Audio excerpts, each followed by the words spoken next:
안녕하십니까?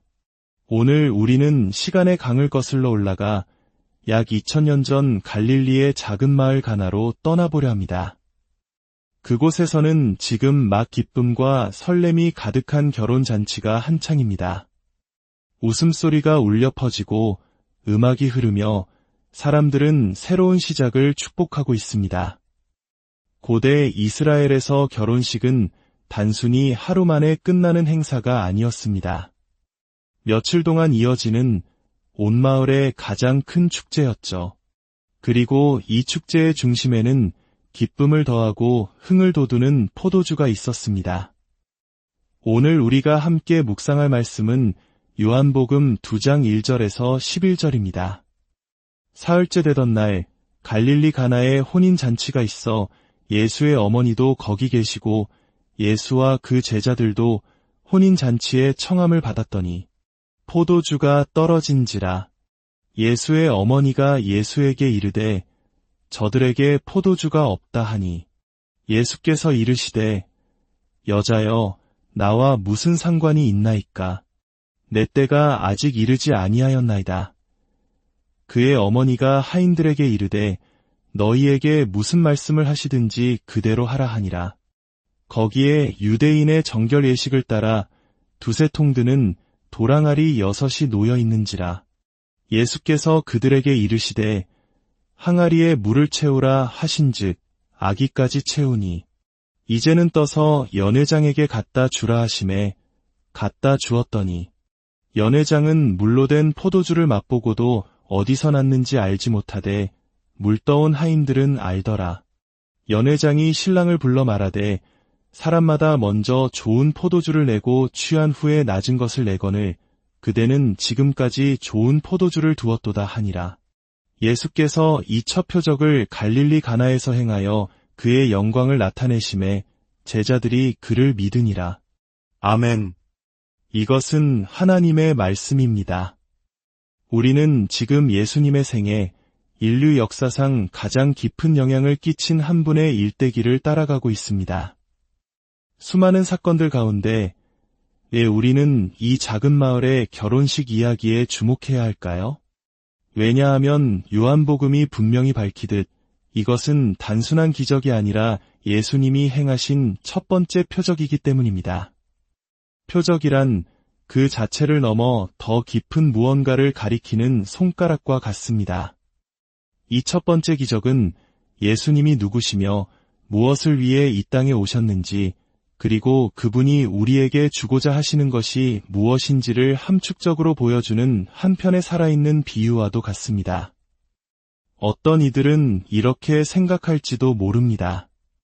고작 결혼식 잔치에 포도주가 떨어진 것이 뭐 그리 대단한 일이라고 예수님께서 첫 기적을 이런 사소한 일에 사용하셨을까? 맞습니다.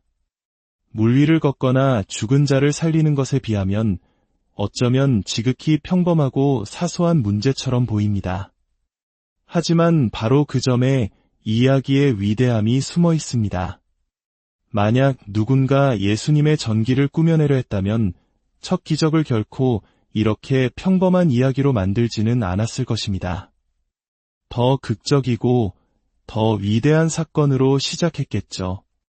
이야기가 사실이기에 우리의 삶 가장 가까운 곳에서 시작되는 것입니다. 그렇다면 이 기적은 우리에게 무엇을 말해주고 있을까요? 그 영광의 의미는 무엇일까요? 첫째로, 이 표적은 예수님이 누구신지를 보여줍니다. 그분은 진정한 잔치의 주인이십니다. 본문 8절과 9절에는 연회장이라는 흥미로운 인물이 등장합니다. 헬라어 원문으로는 아르키트리클리노스, 잔치의 총책임자를 의미하는 단어입니다. 그는 오늘날의 파티 플래너나 사회자와 비슷하게 잔치의 분위기를 띄우고 모든 것이 순조롭게 진행되도록 책임지는 사람이었습니다.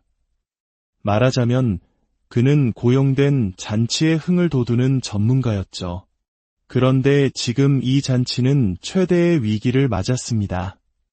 포도주가 떨어졌다는 것은 잔치가 끝나버렸다는 것을 의미합니다. 연회장의 체면은 물론 신랑과 신부에게는 평생의 수치가 될 수도 있는 순간입니다. 이는 마치 풍성한 음식과 술이 빠진 잔치는 주인의 큰 신뢰로 여겨지는 우린의 정서와도 닮아 있습니다. 바로 그 절체절명의 순간 예수님께서 나타나십니다. 그리고 그분은 단순히 문제를 해결하는 것을 넘어 이전과는 비교할 수 없는 최상급의 포도주를, 그것도 약 570m에 달하는 엄청난 양으로 채워주십니다. 꺼져가던 잔치의 불씨를 다시 살려 이전보다 훨씬 더 큰 기쁨의 축제로 만드신 것입니다. 예수님은 이 첫 번째 표적을 통해 세상에 자신의 명함을 내미신 것과 같습니다. 그 명함에는 이렇게 쓰여 있습니다. 나는 기쁨을 가져오는 자, 진정한 잔치의 주인이다. 많은 사람들이 기독교 신앙을 오해합니다. 금욕하고 절제하고 스스로를 부인하며 고통을 감내하는 것. 물론 예수님을 따르는 길에는 자기 부인과 십자가의 길이 분명히 있습니다. 하지만 그것은 결코 목적이 아닙니다. 그것은 더 큰 기쁨, 영원한 잔치에 참여하기 위한 과정일 뿐입니다. 예수님은 우리가 인생을 즐기기 위해 신앙을 버려야 한다고 생각하는 그릇된 이분법의 정면으로 도전하십니다. 오히려 그분은 이렇게 말씀하십니다. 내가 진정한 기쁨을 원한다고? 내가 거절하고 있는 것이 무엇인지 제대로 알고나 있는가? 나는 세상의 모든 신화와 전설 속에서 사람들이 꿈꿔왔던 그 영원한 축제, 그 기쁨의 근원 바로 그 자체다. 구약의 이사야 선지자는 메시아가 오실 그날을 이렇게 예언했습니다. 만군의 주께서 이 산에서 만민을 위하여 기름진 것과 오래 저장하였던 포도주로 연회를 베푸시리니 사망을 영원히 멸하실 것이라.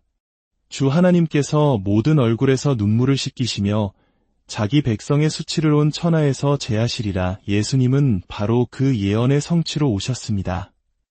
그분은 우리 삶의 모든 슬픔의 눈물을 닦아내고 영원한 기쁨의 잔치로 우리를 초대하기 위해 오신 진정한 잔치의 주인이십니다. 둘째, 이 표적은 예수님께서 무엇을 위해 오셨는지를 보여줍니다. 이 이야기의 가장 깊은 의미를 이해하는 열쇠는 4절, 예수님과 어머니 마리아의 대화 속에 있습니다. 포도주가 떨어졌다는 마리아의 말에 예수님은 이렇게 대답하십니다.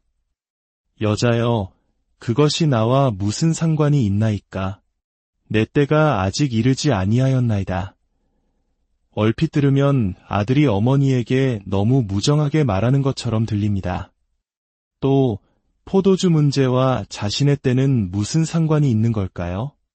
여기서 내 때, 즉 나의 시간이라고 번역된 헬라어 호라는 요한복음 전체에서 아주 특별한 의미를 지닙니다. 그것은 바로 예수님께서 십자가에 달려 돌아가실 그 시간을 가리키는 전문 용어입니다. 마리아는 지금 눈앞에 결혼식 잔치를 위한 포도주를 구하고 있습니다. 하지만 예수님의 생각은 그 순간 이 땅의 모든 인류를 위한 영원한 혼인 잔치를 향해 있었습니다. 그리고 그 잔치에 필요한 포도주를 마련하기 위해 자신이 어떤 대가를 치러야 하는지를 생각하고 계셨던 것입니다. 마리아가 포도주가 없다고 말했을 때 예수님의 마음속에는 이런 생각이 스쳐 지나갔을 것입니다. 어머니, 이 잔치의 포도주는 내가 지금 만들어줄 수 있습니다. 하지만 내가 신랑으로서 나의 신부인 교회와 연합하여 버릴 저 영원한 혼인 잔치의 포도주는 나의 때, 즉 내가 십자가에서 나의 피를 흘려야만 마련할 수 있습니다. 이것이 단순한 추측이 아니라는 증거는 6절에 나옵니다. 예수님은 물을 포도주로 바꾸실 때 하필이면 유대인의 정결 예식에 쓰는 도랑아리를 사용하십니다. 정결 예식은 죄와 부정함으로 더러워진 인간이 하나님 앞에 나아가기 위해 자신을 씻는 의식이었습니다. 그것은 우리가 죄인이며 깨끗해져야만 하나님과 함께할 수 있다는 것을 상징적으로 보여주었죠. 예수님은 바로 그 정결 예식의 물을 기쁨과 생명을 상징하는 포도주로 바꾸셨습니다. 이는 율법과 의식으로 대표되는 낡은 시대가 가고 이제 예수님의 보혈을 통해 주어지는 새로운 은혜의 시대가 왔음을 선포하는 것입니다.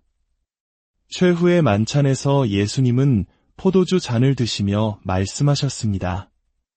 이것은 나의 피로 세우는 새 언약이니 그렇습니다. 이 잔치의 포도주는 장차 그가 우리를 위해 흘리실 보혈의 예표였습니다. 예수님은 기쁨이 가득한 결혼식 한가운데서 다가올 십자가의 고통을 홀로 마시고 계셨던 것입니다. 왜냐하면 우리가 그분과 함께 영원한 기쁨의 잔을 마시기 위해서는 그분이 먼저 홀로 영원한 심판의 잔을 마셔야만 했기 때문입니다.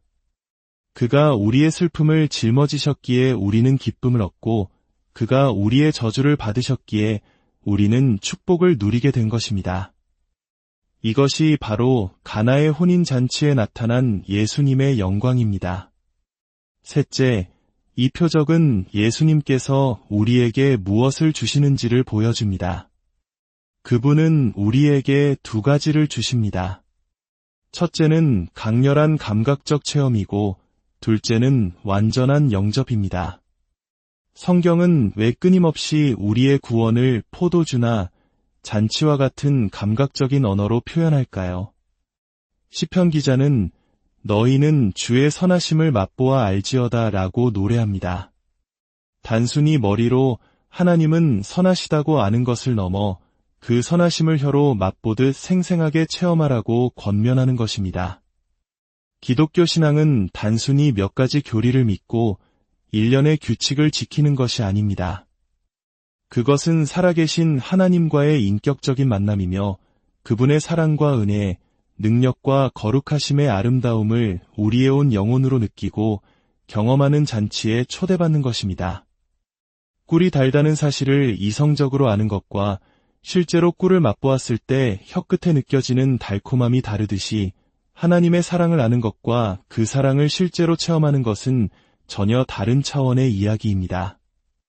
예수님이 주시는 포도주는 바로 우리의 영혼을 만족시키고 기쁨으로 취하게 하며 세상을 이길 힘을 주는 하나님의 사랑에 대한 생생한 체험입니다.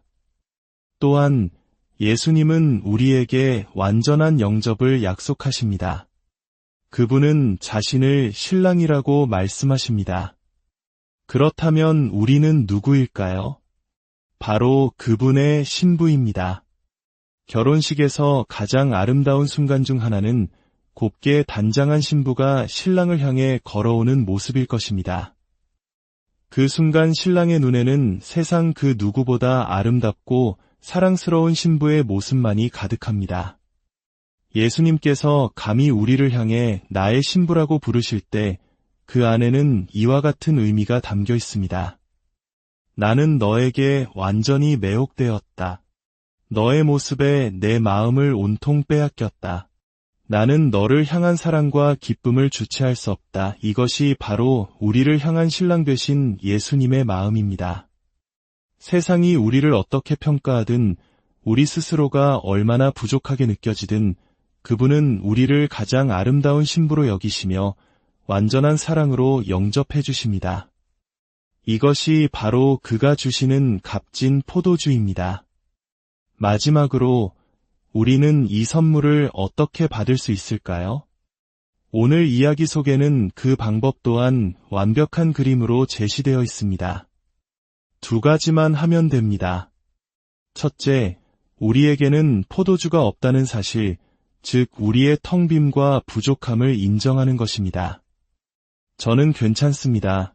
조금만 더 채워주세요가 아니라 마리아처럼 저들에게 포도주가 완전히 떨어졌습니다. 라고 고백하는 것입니다.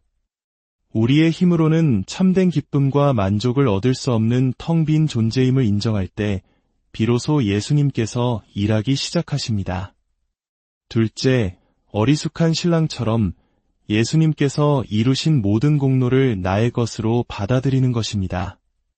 잔치가 끝날 무렵 사람들은 준비성 없던 신랑을 칭찬했습니다. 당신은 최고의 포도주를 마지막까지 아껴두었군요. 그는 자신이 하지 않은 일로 모든 칭찬과 영광을 받았습니다. 이것이 바로 복음의 신비입니다. 우리는 하나님 앞에 나아가 이렇게 기도하는 것입니다. 하나님, 저는 실패했고 모든 것을 망쳤습니다. 하지만 저를 위해 예수님께서 이루신 모든 완전한 일들을 보시고 그분의 공로 때문에 저를 받아주십시오. 사랑하는 여러분, 이 이야기는 2000년 전 과거의 사건으로만 머물지 않습니다.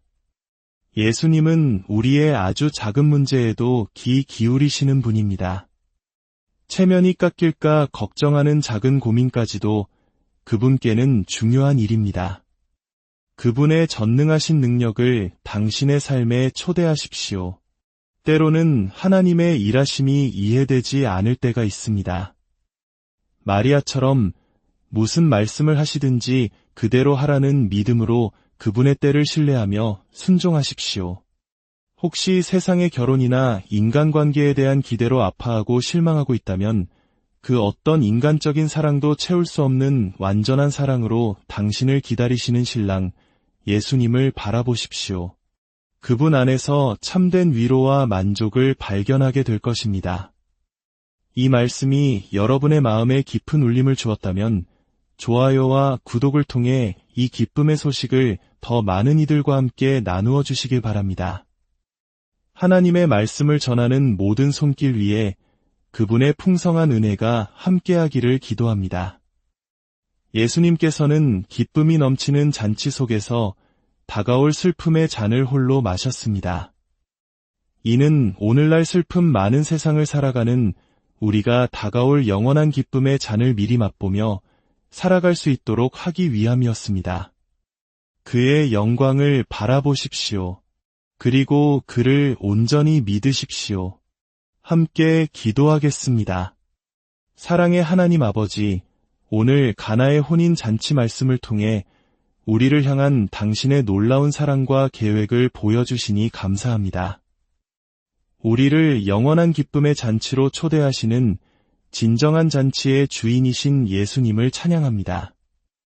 우리를 위해 십자가의 고통을 감당하심으로 생명의 포도주를 허락하신 그 은혜에 깊이 감사합니다.